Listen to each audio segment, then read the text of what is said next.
ప్రభు యేసుక్రీస్తు నామమునకు మహిమ ఘనత ప్రభావములు చెల్లును గాక. యోబు గ్రంథము 2వ అధ్యాయము 10వ వచనము. అందుకతడు, మూర్ఖురాలు మాటలాడినట్లు నీవు మాటలాడుచున్నావు. మనము దేవుని వలన మేలు అనుభవించుదమా, కీడును మనము అనుభవింపతగదా అనెను. ఈ సంగతులలో ఏ విషయమందును యోబు నోటి మాటతోనైనను పాపము చేయలేదు. యోబు తన భార్యతో అంటున్నాడు. ఏమంటున్నాడంటే, మూర్ఖురాళ్ళు మాటలాడినట్లు నువ్వు మాట్లాడుచున్నావు.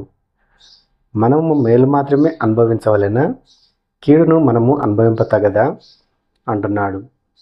ఎందుకంటే ఒకప్పుడు యోబు ధనవంతుడు, యథార్థవంతుడు, న్యాయవంతుడు, చెడుతనంను విసర్జించినవాడు.